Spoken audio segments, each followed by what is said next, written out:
الحمد لله رب العالمين والعاقبة للمتقين والصلاة والسلام على سيد الأنبياء والمرسلين نبينا محمد وعلى آله وأصحابه أجمعين أما بعد. أعوذ بالله من الشيطان الرجيم. بسم الله الرحمن الرحيم. ولقد بعثنا في كل أمة رسولا أن اعبدوا الله واجتنبوا الطاغوت. وقال تعالى في موضع آخر: وما أرسلنا من قبلك من رسول إلا نوحي إليه أنه لا إله إلا أنا فاعبدون. محترم ناظرین کرام، الحمدللہ ادارہ تلمیذ کے تحت علمی دروس کا سلسلہ جاری ہے الحمدللہ، جو گائے بگائے طلباء کے حوالے سے، عوام الناس کے حوالے سے مختلف پروگرامز اور مختلف دروس کا انعقاد کرتے ہیں۔ الحمدللہ اللہ ان کو مزید ترقی اور توفیق عطا فرمائے یہ دین کا کام کرنے میں، اور ان کو استقامت نصیب فرمائے۔ الحمدللہ یہ ان کا میں نے ذکر کیا کہ گاہے بگاہے یہ مستقل ایک کام جاری رکھے ہوئے ہیں، کئی مسائل کے حوالے سے، کئی اعتبارات سے الحمدللہ اپنے یہ سلسلہ دروس کو جاری رکھے ہوئے ہیں، کبھی مسائل کے اعتبار سے، کبھی اخلاقیات کے اعتبار سے، کبھی معاملات کے اعتبار سے، اور کبھی اعتقادات کے اعتبار سے مختلف کتابیں دروس کے حوالے سے یا مختلف کتابوں کے دورجات کرواتے ہیں، جس میں طالب علم کے لیے، عوام الناس کے لیے الحمدللہ اس میں ہر قسم کا فائدہ موجود ہے جو اس سے استفادہ کرنا چاہے۔ یہ قابل تعریف ہے اور قابل ستائش ہے الحمدللہ ان کی کاوشیں، اللہ تعالیٰ ان کی جہود کو قبول و منظور فرمائے اور مزید ترقی اور توفیق سے نوازے ان کو۔ اور اسی سلسلے کی کڑی الحمدللہ ادارے کے تحت ایک کتاب جو بڑی معروف کتاب ہے، جو عرب علماء کے ہیں اور آپ بھی یعنی عامت یوں ممالک کے اندر یوں کہیں کہ اس کتاب کے دورجات ہوتے ہیں، یہ کتاب کو پڑھایا جاتا ہے، اور الحمدللہ وہ کتاب ایسی عظیم کتاب ہے جو کئی کتابوں کا خلاصہ ہے اور کئی کتابوں کا مجموعہ ہے، اور بڑے ہی آسان اور سہل انداز میں، عام فہم انداز میں کتاب کو مرتب کیا ہے مصنف رحمۃ اللہ علیہ کی وہ کتاب، جس کو انشاءاللہ ہم تفصیل سے اس کا ذکر بھی کریں گے، لیکن میں سب سے پہلے اس کتاب کا نام آپ کے سامنے ذکر کروں گا اور اس کا تھوڑا سا مصنف اور اس کے کتاب کے حوالے سے ذکر کریں گے۔ یہ کتاب ہمارے پاس ہے اعلام السنہ المشہورہ، اعلام السنہ المنشورہ لاعتقاد الطائفہ الناجیہ المنصورہ للشیخ الحافظ بن احمد علی الحکمی رحمۃ اللہ علیہ رحمۃ واسعہ۔ یہ عظیم کتاب ہے جو عقائد کے باب کے اندر بڑی اہم موضوع کتاب ہے۔ اس کتاب کے حوالے سے آپ یوں کہیے، اس کتاب کے اندر عقیدہ واسطیہ، اسی طرح عقیدہ طحاویہ اور دیگر جو کتب ہیں وہ ان کا خلاصہ اس کتاب کے اندر مصنف رحمۃ اللہ علیہ نے ذکر کیا ہے۔ تو اس کتاب کو ذکر کرنے سے، یعنی کتاب کا تعارف کرانے سے پہلے، قبل یہ کہ میں مصنف رحمۃ اللہ علیہ کا تعارف سمجھتا ہوں کہ ان کا ذکر کیا جائے کہ مصنف رحمۃ اللہ علیہ جو اس کتاب کے لکھنے والے مصنف ہیں، اس کتاب کے حوالے سے جب مصنف کا علم ہوگا تو اس کتاب کی بھی اہمیت کا علم ہوگا کہ کس انداز میں مصنف رحمۃ اللہ علیہ نے یا مؤلف رحمۃ اللہ علیہ نے اس کتاب کو جمع کیا اور ترتیب دیا ہے۔ اس کتاب کے لکھنے والے مؤلف کہیں یا مصنف کہیں، ان کا نام ہے حافظ بن احمد بن علی الحکمی۔ یہ سعودی عربیہ کے کبار علماء کرام کا میں ان کا شمار ہوتا ہے۔ یہ حکمی ان کی نسبت ہے حکم بن سعد، یہ قبیلہ ہے جو بنو قحطانیہ قبیلہ بڑا معروف ہے۔ قحطانیہ عرب کے قبائل میں سے ایک بڑا عظیم مشہور قبیلہ ہے، ان کی طرف ان کی نسبت ہے۔ یہ حکمی اسی وجہ سے ان کو کہا جاتا ہے۔ دوسرا ان کا نام یہ نام ہے حافظ، ان کا نام حافظ ہے، یعنی یہ وہ حافظ نہیں جو اصول حدیث کے اندر ایک اصطلاح معروف ہے الحافظ کے نام سے، جس میں الحافظ، الحجہ، الثبت وغیرہ، یہ وہ الحافظ نہیں، یہ نام ہی ان کا حافظ ہے۔ تو معلوم ہونا چاہیے کہ نام ہے، جب بھی ذکر کیا جائے حافظ بن حکمی، حافظ حکمی رحمۃ اللہ علیہ، تو شاید مغالطہ ہو جاتا ہے کہ شاید ان کو اسی لقب سے پہچانا چاہیے۔ ہم کہتے ہیں حافظ بن حجر، حافظ بن حجر، تو حافظ بن حجر ان کا نام نہیں ہے، تو ان کا لقب ہے، یعنی ان کا یہ لقب ان کو دیا ہوا ہے، ورنہ نام تو ان کا احمد ہے۔ تو المہم یہ ان کا نام ہی حافظ ہے۔ تو حافظ بن احمد بن علی الحکمی رحمۃ اللہ علیہ رحمۃ واسعہ۔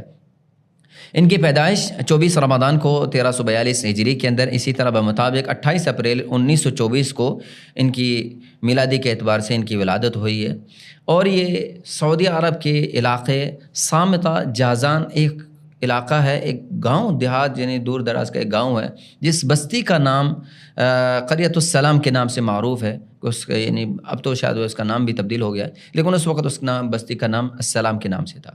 پھر مؤلف رحمۃ اللہ علیہ اس بستی سے منتقل ہو کے ایک اور گاؤں کے اندر آئے، یعنی اسی علاقے کے اندر ہی ایک دوسری بستی یا گاؤں کے اندر آئے جس گاؤں کا نام جاذع تھا. جاذع یہ بھی جازان کے علاقوں کے تحت، یہ اسی کے تحت ہی آتی ہیں. یہ تو مصنف رحمۃ اللہ علیہ نے 12 سال کی عمر کے اندر آپ ان کے اب تھوڑی ان کے نشو و نما کے حوالے سے اور ان کی علمی پرورش کے اعتبار سے تھوڑا ذکر کرتے ہیں. مصنف رحمۃ اللہ علیہ نے 12 سال کی عمر میں قرآن مجید میں حفظ کر لیا. اور یہ ذہن نشین رکھنے کہ اللہ تعالیٰ نے حافظ کو رحمۃ اللہ علیہ کو ایک عظیم قسم کا حافظ عطا فرمایا تھا. بڑی ان کے اندر سرۃ الحفظ، یعنی ہر چیز کو بڑی جلدی سے حفظ کر لیتے تھے، یاد کر لیتے تھے. اللہ تعالیٰ نے ان کو بڑا بھلا کا حافظہ اور ذاکرہ عطا فرمایا تھا جس میں ان کو یاد کرنے کی بڑی صلاحیت تیز تھی. تو حافظ رحمۃ اللہ علیہ جب اپنی واس بستی کے اندر گاؤں دیہات کے اندر وہیں بیٹھ کے قرآن مجید حفظ کر رہے تھے. 12 سال کی عمر کے اندر انہوں نے حفظ کر لیا. پھر انہوں نے کتابت لکھنا کچھ، یعنی ریاضی وغیرہ کچھ لکھا تو کتابت وغیرہ یہ یعنی ان کو لکھنے پڑھنے کی کچھ چیزیں. پھر انہوں نے چھوٹی چھوٹی کتابیں جو وہاں میسر تھی، متون حدیث کے حوالے سے تجوید کی کتابیں تھیں، خط اور املا کی باتیں، یہ انہوں نے لکھنا پڑھنا کچھ وہاں سیکھ لیا. لیکن مزید اس بستی کے اندر کوئی بڑا عالم نہیں تھا، باقاعدہ کوئی مدرسہ نہیں تھا، جس کی وجہ سے ان کے پاس یہ تشنگی رہی، علم کی پیاس ان کے اندر رہی. وہ اور ان کے بھائی محمد یہ اس چیز کو جو انہوں نے سیکھا اور جو چیز ان کے پاس میسر تھی وہ حاصل کرتے رہے. لیکن تڑپ تھی، کوشش تھی. اور یاد رکھیے گا جس دل کے اندر جس چیز کو سیکھنے کی تڑپ ہے، دین کے حوالے سے تڑپ ہوتی ہے، اللہ تعالیٰ ان کے لیے راستے بڑے آسان کر دیتا ہے. اللہ تعالیٰ کا وعدہ ہے والذین جاہدوا فینا لنہدینہم سبلنا، تو اللہ تعالیٰ ان کے لیے راستے آسان کر دیتا ہے. یوں ہوا کہ اللہ کے حکم سے، یعنی اللہ کی طرف سے یہ سارا معاملہ ان کے لیے آسانی ہوا. یہ گاؤں دیہات میں رہنے والے تو شیخ عبداللہ القرعاوی ایک بڑے عالم جلیل گزرے ہیں. تو انہوں نے شیخ ابراہیم آل شیخ کے مشورے کے تحت انہوں نے کہا کہ دعوت کا کام کہاں کیا جائے. تو انہوں نے کہا کہ آپ جائیں تہامہ، جازان وغیرہ ان کے علاقوں کے اندر جائیں، وہاں پر اس طرح کوئی کام نہیں ہے، تو وہاں سلفی دعوت کا کام کریں، وہاں لوگوں کو توحید کی بات بتائیں، سنت کی بات بتائیں، شرک سے ان کو لوگوں کو ڈرائیں اور لوگوں کو باخبر کریں، اس حوالے سے کتاب و سنت کی تعلیم کو عام کریں. تو وہ چلے آئے یہاں پر تہامہ کے علاقے کے اندر، وہیں جازان کے علاقے ہیں وہاں پر آئے. اور وہاں جازان کے اندر وہاں ایک صامتہ جو اسی بستی کے یعنی بستی اسی کے علاقے میں اندر آتی ہے، وہاں پر اپنا مرکز بڑا بنایا کہ مدرسہ صامتہ سلفیہ کے نام سے ایک مدرسے کی بنیاد ڈالی. اور الحمدللہ جیسے انہوں نے دین کا کام کیا تو وہ بات ان کی ظاہر بات ہے، جو اللہ کے لیے للہ فی اللہ کرنے والے کام ہوتے ہیں، کرنے والے ہوتے ہیں، اللہ تعالیٰ ان کا نام روشن کر دیتا ہے. اور جو صرف نام کمانے کے لیے بات کرتے ہیں، کام بھی مٹ جاتا ہے اور ان کا نام بھی مٹ جاتا ہے. تو اللہ تعالیٰ ہم سے راضی ہو، اللہ تعالیٰ اپنے ذات کے لیے ہر کام ہم سے لینے کی توفیق عطا فرمائے. تو لوجہ اللہ ہونا چاہیے. تو ان لوگوں کی محنتیں تھیں، جھوٹ تھیں، للہ کے اللہ کے لیے، اللہ کے ذات کو راضی کرنے کے لیے، اللہ کو راضی کرنے کے لیے. تو اللہ تعالیٰ نے ان کے کام میں برکت عطا فرمائی. جب جیسے ہی وہ وہاں پر آئے، ایک مدرسے کا یعنی قیام کیا، بنیاد ڈالی، تو اس مدرسے کی بہت ساری ایک شہرت ہوئی. یہ شہرت یعنی حافظ حکمی تک بھی پہنچی. تو انہوں نے ایک دو خط بھیجے شیخ عبداللہ القرعاوی کو کہ ہم بستی یہاں رہتے ہیں، تو آپ دعوت کا کام کر رہے ہیں، کتاب و سنت کے نشر و اشاعت کا کام کر رہے ہیں، آپ ہماری بستی میں بھی آ جائیں، یا پھر ہمیں کچھ کتابیں توحید کی یا حدیث کی کچھ کتابیں اعتقادات کی کتابیں تھیں وہ ہمیں ارسال فرما دیں. تو انہوں نے کتابیں بھیجی اور یہ دعوت دی تھی کہ ہمارے علاقے میں بھی آئیں، دعوت کا کام کریں. الحمدللہ عبداللہ القرعاوی رحمۃ اللہ علیہ یہ وہ لوگ تھے جو بے لوث کام کرنے والے تھے، للہ اللہ کے لیے کام کرنے والے تھے، بغیر پروٹوکول کے. آج ہمیں دعوت ملے، پروٹوکول ہو تو کام ہو، وغیرہ کام نہیں ہوتا. یہ وہ لوگ وہ نہیں تھے، صرف اللہ کے لیے کام کرنے والے تھے، نبی علیہ الصلوۃ والسلام کے منہج پر چلنے والے لوگ تھے، بغیر کسی روح رعایت کے، بغیر کسی شہرت کے، بغیر کسی لالچ کے چلے گئے. یعنی آپ سوچیں ایک بندے نے خط لکھا اور کہا جی ہمارے علاقے میں آ جائیں، اور ان کو بھی اتنا کوئی ان کی عمر اتنی زیادہ بھی نہیں ہے، 12 13 14 سال ان کی عمر ہوگی، کیا اتنی عمر بڑی لمبی نہیں ہے. وہ خط لکھ رہے ہیں اور ان کے خط لکھنے کے بعد وہ وہاں چلے جاتے ہیں. آپ سوچیں کہ جس بندے کو یہ علم ہو کہ مجھ سے کوئی فائدہ حاصل کرنا، استفادہ کرنا چاہتا ہے تو میں اس کے پاس چل کے جا رہا ہوں. تو چلے گئے عبداللہ القرعاوی ان کے اس بستی اس علاقے کے اندر، اور وہاں جا کر کچھ 1-2 ہفتے وہاں پر رہے اور دین کا کام کرتے رہے، دین کی دعوت توحید کا پیغام پہنچاتے رہے، کتاب و سنت کی تعلیم دیتے رہے. تو وہیں پر ان کی پہلی ملاقات ہوئی شیخ عبداللہ القرعاوی کی اور حافظ حکمی کی رحمۃ اللہ علیہ مجمعین. تو وہاں پر انہوں نے ایک بات ذکر کی، یعنی جب ملاقات ہوئی ان سے، توحید کے حوالے سے باتیں ہوئیں، ان سے سوالات ہوئے، تو شیخ عبداللہ القراوی نے، ظاہری بات ہے جس میں اللہ تعالیٰ نے وہ جوہر رکھے ہوتے ہیں وہ تو دور سے نظر آنے لگتے ہیں، جو اللہ تعالیٰ نے برکتیں ان کے اندر رکھی تھی وہ دور سے نظر، تو وہیں پر انہوں نے ان کی نجابت کو، ان کی فہم کو، ان کی صورت حفظ کو، ان کی ذکاوت کو، ان کے یعنی ادراک کو، سب کو بھانپ لیا، پہچان لیا کہ یہ وہ بچہ ہے، ایک ہیرا ہے، بس اس کو تراشنے کی ضرورت ہے، اس کو بس ایک اصل جگہ پر رکھنا ہے، یہ خود ہی چمکنے لگے گا، خود ہی چمکنے لگے گا اور اس کی روشنی ہر جگہ پر پھیلنے لگے گی۔ تو انہوں نے حافظ صاحب کے بیٹے یعنی والد سے بات کی کہ اپنے بیٹے کو ہمارے ادارے میں بھیج دیں تاکہ وہاں دین کا کام یعنی دین کی باتیں، دین کا علم حاصل کر سکے، لیکن ان کے والد نے معذرت پیش کی کہ وہ کبیر السن تھے، وہ بوڑھے تھے، اور یعنی ان کا کوئی اور تھا نہیں، کسب معاش کے لیے کوئی کمانے والا نہیں تھا۔ تو حافظ حکمی اور ان کے بھائی محمد، یہ دونوں ہی کام کرتے تھے، بکریاں چراتے تھے، اور تاکہ اپنے والدین بوڑھے تھے ان کی خدمت بھی کریں، تو ان کی خدمت کیونکہ اور کوئی تھا نہیں، تو اس وجہ سے انہوں نے معذرت کر لی، سبحان اللہ، اور وہ رکے رہے۔ اور کچھ یعنی اللہ کی طرف سے ایسا ہوا کہ ان کی والدہ کی، حافظ حکمی کی والدہ کی وفات ہو گئی، وہ دنیا سے انتقال فرمائے گئی، ان کی وفات ہو گئی۔ تو ان کے بعد ان کے والد نے ان کو اجازت دی کہ اب مجھے اتنی حاجت نہیں ہے، آپ ہفتے میں 2-3 دن جا کے پڑھ لیا کریں۔ تو یہ پھر جاتے 2-3 دن مدرسے میں پڑھتے، پھر آتے شام کو اور آ کے والد کی خدمت کرتی، ضرور ان کو بھی کسب معاش تھا کہ یعنی معاش کے حوالے سے پریشانی تھی، وہ بھی کرتے تھے۔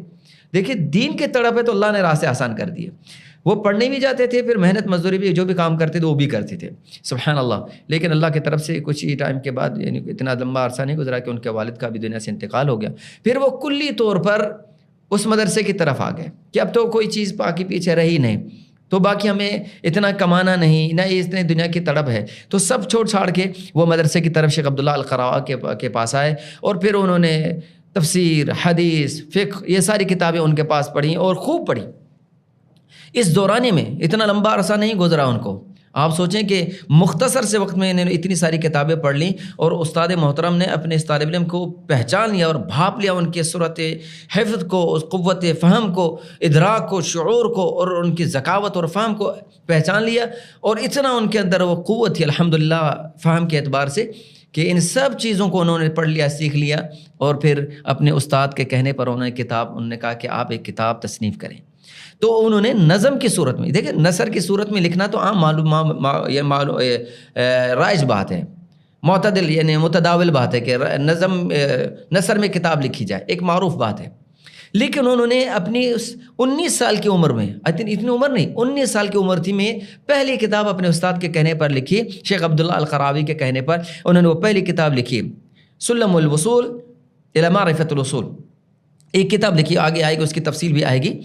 وہ کتاب کے حوالے سے انہوں نے کتاب لکھی، یعنی عقیدے کے اعتبار سے وہ کتاب لکھی انہوں نے، وہ نظم کی صورت میں، پھر ان کی تفسیر بھی انہوں نے کہا کہ اس کتاب کی شرح لکھے، پھر اس کتاب کی شرح بھی انہوں نے کی الحمدللہ۔ اس طرح وہ صرف اس کے ساتھ یہ نہیں تھی، لیکن ساتھ ساتھ میں اس مدرسے کی ذمہ داری، جب وہ آگے کتابیں پڑھ رہے تھے تو استاد محترم نے ان کی یہ ذمہ داری لگا کہ جو نئے طلبہ آنے والے ہیں ان کو آپ ہی پڑھائیں گے۔ بات یہاں تک ختم نہیں ہوئی، پھر حافظ صاحب رحمۃ اللہ علیہ کے ساتھ ذمہ داریاں اور بڑھتی چلی گئیں، جو باقی اس کے تحت باقی مدارس تھے، کیونکہ شیخ عبداللہ القراوی مستقل یعنی مسلسل وہ مدرسے بناتے جا رہے تھے مختلف جگہوں پر، بار بار یعنی وہاں جانا تو وہاں مدرسہ بنا دیتے، مختلف جگہوں پر جاتے وہاں مدرسہ بنا جاتے، جس علاقے میں جاتے وہاں مدرسہ بنا دیتے، تو مدرسے کافی بنا دیے، تو ان کی نگرانی ذمہ داری حافظ حکمی کے اوپر آئی کہ ان کو دیکھا جائے گا۔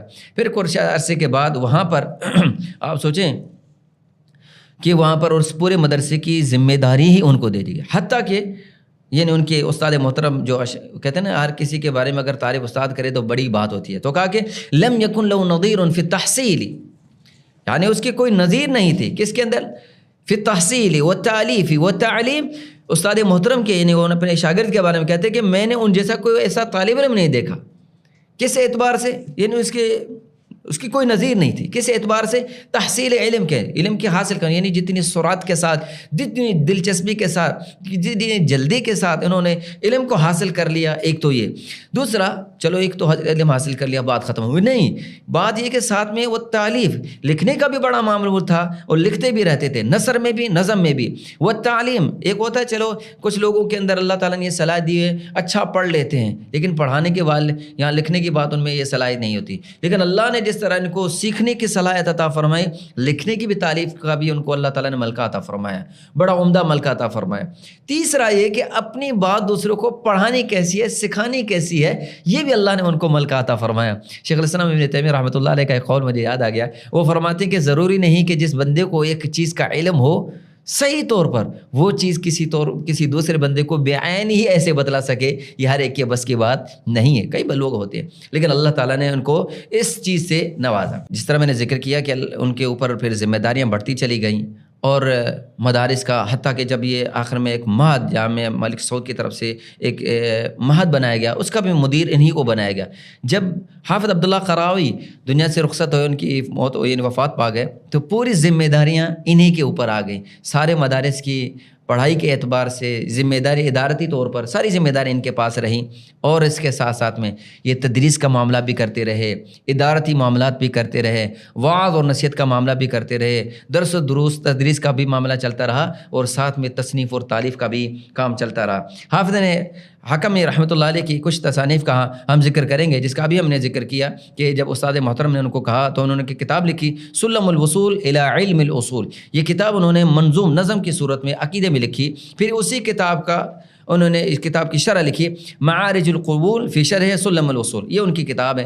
مختصر نام، یعنی چند کتابوں کے نام ذکر کرتا ہوں آپ کے سامنے. اسی طرح ایک کتاب ہے ان کی جو ہم انشاءاللہ ہم پڑھیں گے، جس کتاب کے حوالے سے اعلام السنہ المنشورہ. یہ کتاب، یہ بھی ان کی بڑی عمدہ کتاب ہے عقیدے کے اعتبار سے. ایسے ہی اصطلاحات کے اعتبار سے، فقہ کے اعتبار سے، مختلف عناوین کے اعتبار سے، اصول حدیث کے اعتبار سے ان کی کتابیں ہیں. اسی طرح کتاب ہے دلیل ارباب الفلاح لتحقیق فی الاصطلاح، اور ایک اور کتاب ہے اللؤلؤ المکنون فی احوال الاسانید والمتون. اور اسی طرح ایک اور کتاب ہے ان کی السبل السویہ لفقہ السنن المرویہ. بہرحال کافی کتابیں ہیں شیخ رحمۃ اللہ علیہ کی.